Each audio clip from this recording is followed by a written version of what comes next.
ओम शांति। ओम शांति। आज 15/9/2023 के बाबा के महावाक्य है प्रातः मुरली। ओम शांति। बाप दादा मधुबन। बाबा ने कहा, मीठे बच्चे जी बाबा, तुम रुद्र ज्ञान यज्ञ में बैठे हो। रुद्र शिव बाबा तुम्हें जो सुनाते हैं वह सुनकर दूसरों को जरूर सुनाना। प्रश्न दिया बाबा ने। बाप ने भी यज्ञ रचा है और मनुष्य भी यज्ञ रचते हैं, तो दोनों में कौन सा मुख्य अंतर है? उत्तर दिया बाबा ने, मनुष्य रुद्र यज्ञ रचते हैं शांति हो और अर्थात विनाश न हो, लेकिन बाप ने रुद्र यज्ञ रचा है, इस यज्ञ से विनाश ज्वाला निकले और भारत स्वर्ग बने। बाप के इस रुद्र ज्ञान यज्ञ से तुम नर से नारायण अथवा अर्थात मनुष्य से देवता बन जाते हो। उस यज्ञ से तो कोई भी प्राप्ति नहीं होती। गीत आया है, तुम्हारे बुलाने को जी जाता है। ओम शांति। यह कितना मीठा गीत है और कितना अर्थ सहित है। जो विशाल बुद्धि वाले होंगे ना, वह अच्छी रीति समझते होंगे, समझ सकेंगे। बुद्धि भी नंबरवार है ना। उत्तम, मध्यम और कनिष्ठ होते हैं। उत्तम बुद्धि वाले इसका अर्थ अच्छी रीति समझ सकते हैं। तुम्हारे बुलाने को जी जाता है। यह कौन याद करते हैं? बच्चे। कौन से बच्चे? बच्चे तो ढेर हैं। जो ब्राह्मण बने हैं, जो देवता थे, जिन्होंने पूरे 84 जन्म लिए हैं, उन्होंने ही जास्ती बुलाया है। वही शिव अथवा सोमनाथ के मंदिर की स्थापना करते हैं। सिद्ध होता है हम जो पूज्य देवी देवता थे, अभी पुजारी बने हैं। बराबर हम पूज्य थे, फिर पुजारी बने, तो सोमनाथ शिव की पूजा करते हैं। रुद्र यज्ञ बहुत रचते हैं। रुद्र ज्ञान यज्ञ कभी नहीं रचते। रुद्र यज्ञ नाम रखते हैं दुनिया वाले। अभी भी रुद्र यज्ञ रचते हैं, अभी भी रुद्र यज्ञ रच रहे हैं। तुम बहुत अच्छा समझा सकते हो। रुद्र कौन है? शिव बाबा। क्या रुद्र ने कभी यज्ञ रचा था?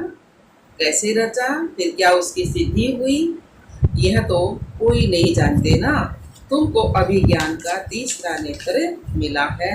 परम पिता परमात्मा के सिवाय ज्ञान का तीसरा नेत्र और कोई दे नहीं सकता। ज्ञान सागर परम पिता परमात्मा को कहा जाता है। मनुष्य को ज्ञान सागर नहीं कह सकते। अभी तुम जानते हो, हमको दादी का वर्षा मिल रहा है, जिसको ही याद करते हैं कि बाबा आकर अविनाशी ज्ञान रत्नों का दान करो। फिर हम भी दान देकर ओहों को करेंगे। बहुत सहज है। सिर्फ याद दिलाएंगे कि तुम्हारे 2 बाप हैं। भक्ति मार्ग में 2 बाप हो जाते हैं। सतयुग त्रेता में एक लौकिक बाप ही होता है।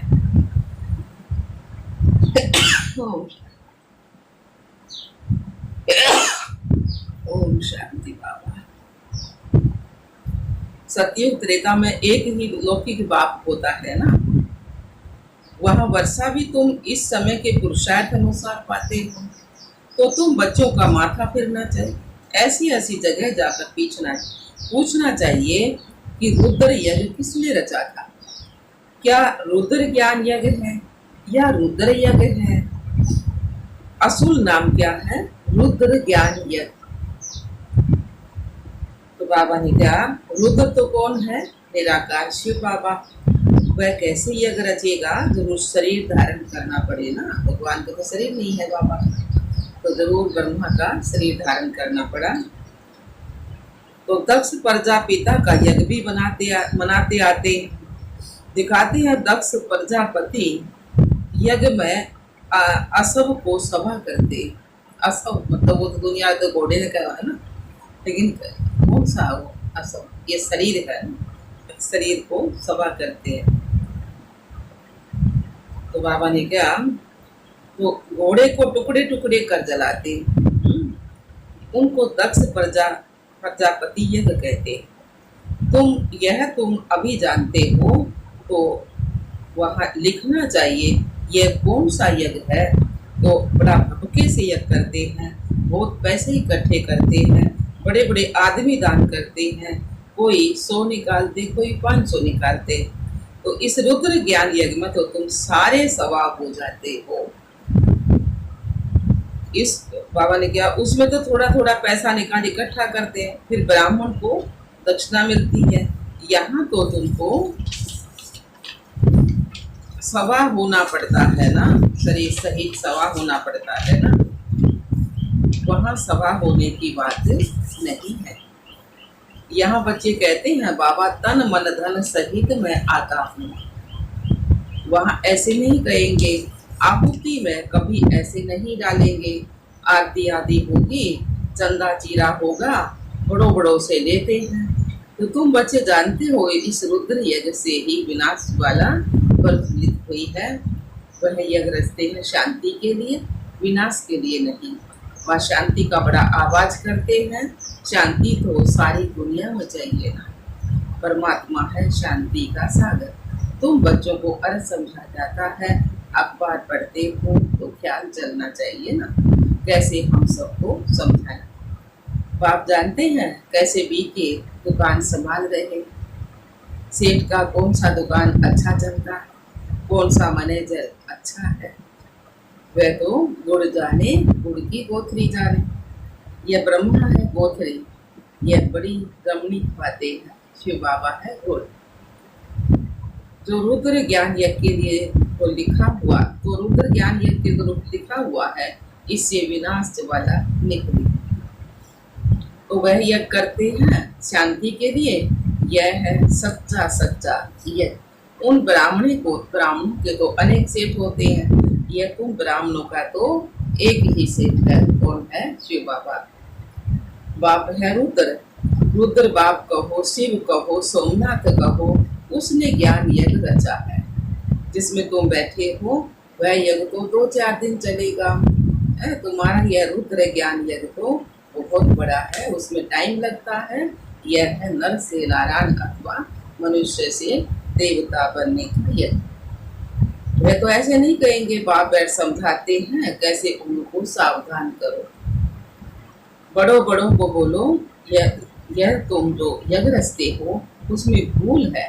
परम पिता परमात्मा कल्प कल्प संगम पर आते हैं, हर 5000 वर्ष में संगम पर आते हैं। शास्त्रों में फिर युगे युगे लिख दिया है, यह भूल कर दी ना।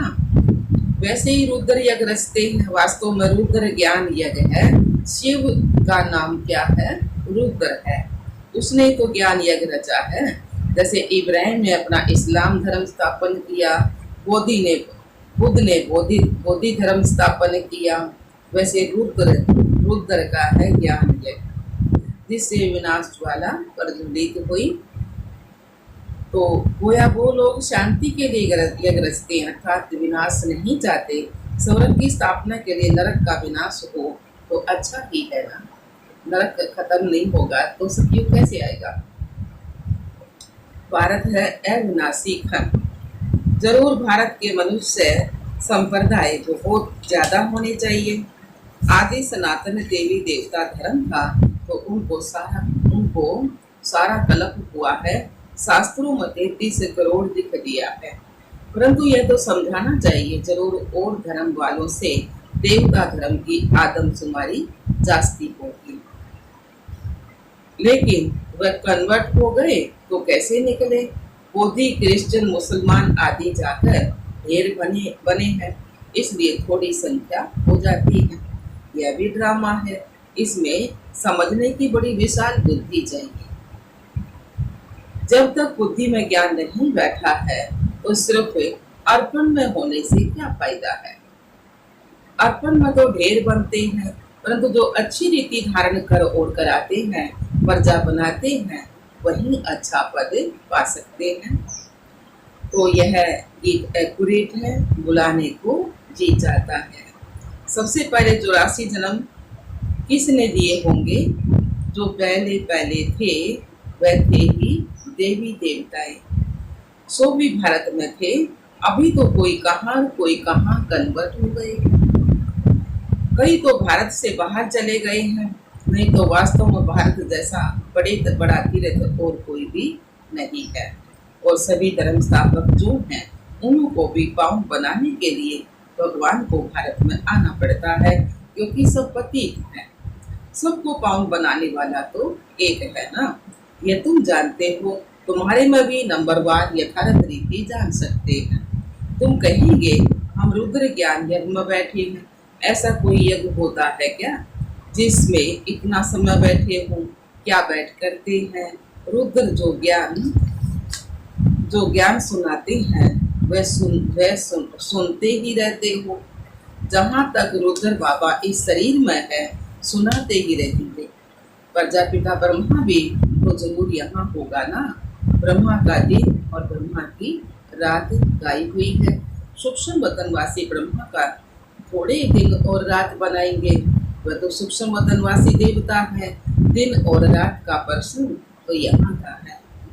ब्रह्मा की रात माना पति,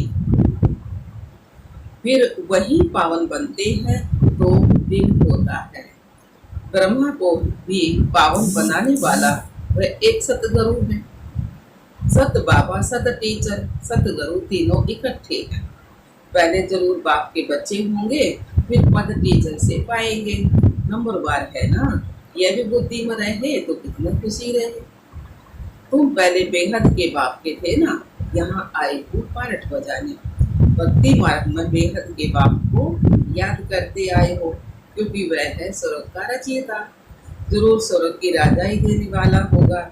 यह समझाना तो बड़ा सहज है। सेंसिबल ही समझा सकेंगे। वास्तव में सेंसिबल तुम ब्राह्मण हो ना। तुम्हारे में जो अकलबंद है उसमें उनमें भी नंबरवार। दुनिया के अकलबंद भी नंबरवार है। यहाँ भी जो सेंसिबल बनते जाएंगे वह जरूर अच्छा नंबर पाएंगे। हर एक अपने दिल से पूछे कि हम कहाँ तक सेंसिबल बना हूँ। जैसे बाबा मुरली चलाते हैं वैसे वहां भी तुम्हारी मुरली चल सकती है। तुम उन्हें समझाओ कि रुद्र यज्ञ और रुद्र ज्ञान यज्ञ में रात और दिन का फर्क है। रुद्र ज्ञान यज्ञ रचा तो उससे विनाश वाला निकली। भारत स्वर्ग बना और फिर यज्ञ रचते हैं विनाश ना हो अर्थात स्थापना ना हो। यह तो उल्टी बात हो गई। तब तो बाबा कहते हैं मैं इन सब का उद्धार करने आता हूँ। रुद्र ज्ञान यज्ञ रचता हूँ तो तुम प्रतिज्ञा करते हो बाबा हम आपसे सुनकर और सुनाएंगे। अच्छा, औरों को सुनाओ। पहले यहाँ तो रिपीट करो, घड़ी घड़ी रिपीट करो जो फिर वहाँ समझा सको। फर्स्ट क्लास पॉइंट्स है। उस यज्ञ में तो जो तिल आदि डालते हैं, उस जो तो दुनिया वाले यज्ञ हैं उसमें तो जो तिल आदि ये डालते हैं। मेरे रुद्र ज्ञान यज्ञ में तो सारी पुरानी दुनिया की सामग्री सवा हुई थी, परंतु ये सब बातें कोई की बुद्धि में अच्छी रीति धारण नहीं होती है। बाप को याद नहीं करते हैं तो बुद्धि का ताला भी नहीं खुलता है। बाबा कहते हैं हम भी क्या करें। बाबा का काम तो प्रणाम का है, बाबा भी क्या करें। तो इस समय सबकी बुद्धि पतित है, उनको पावन बनाता हूँ।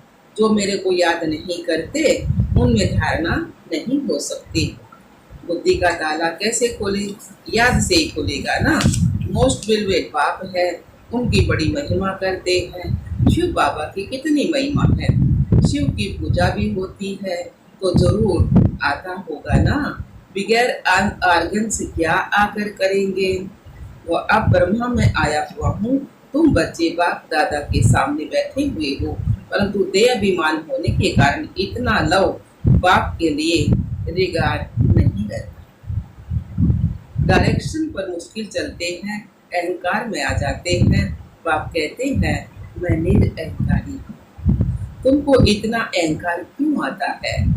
बस समझते हैं मैं ही होशियार हूँ। इतना देह अभिमान आ जाता है। अब कोई का पति मर जाता है तो उसकी देह खत्म हो गई, बाकी आत्मा निकल गई। फिर ब्राह्मण में आत्मा को बुलाते हैं, देह को तो नहीं बुलाते हैं। भावना रखते हैं तो भावना का भाड़ा मिलता है। पति को याद करते रहें तो पति का साक्षात्कार कर लेंगे। बाबा साक्षात्कार तो कराते हैं ना। ऐसे बहुतों का प्यार होता है, आएंगी तो आत्मा ना। कोई का स्त्री में प्यार है तो भावना का भाड़ा मिल जाता है। स्त्री को देख लेते हैं, चीज ले जाते हैं, खुद उनको पहनाते हैं। ऐसे बहुत कुछ होता है।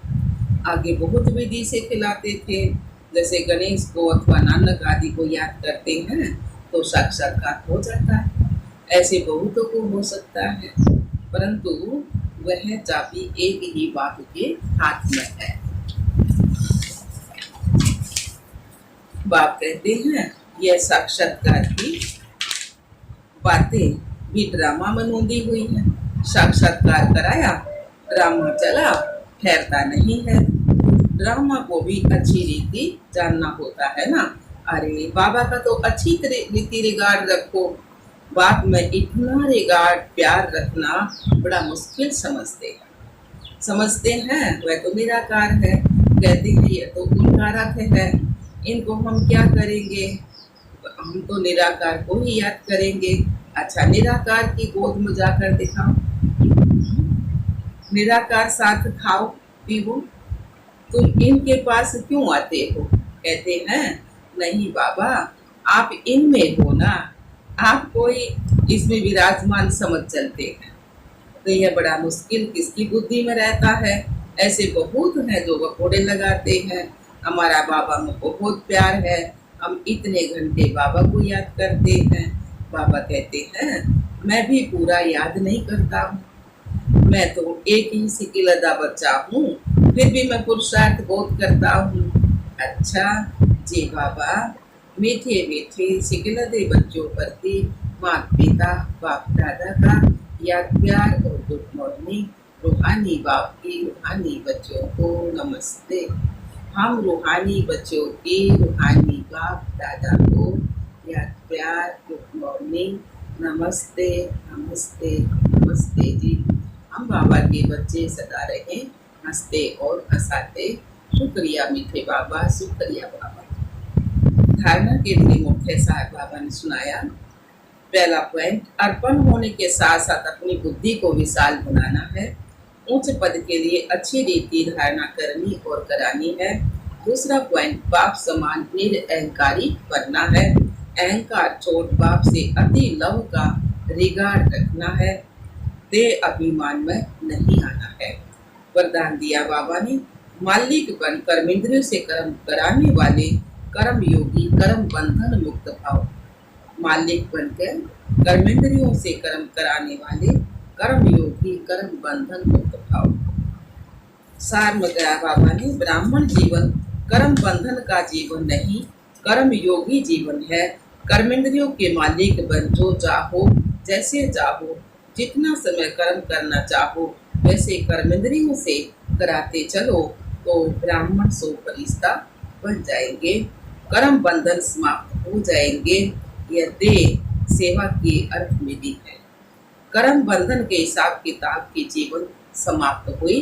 पुरानी देह और देह की दुनिया का संबंध समाप्त हुआ, इसलिए इसे मर जीवा जीवन कहते हैं। स्लोगन आया बाबा का, दिलाराम के साथ का अनुभव करना है तो साक्षीपन की स्थिति में रहो। दिलाराम के साथ का अनुभव करना है तो साक्षीपन की स्थिति में रहो। अच्छा, ओम शांति वार्ता।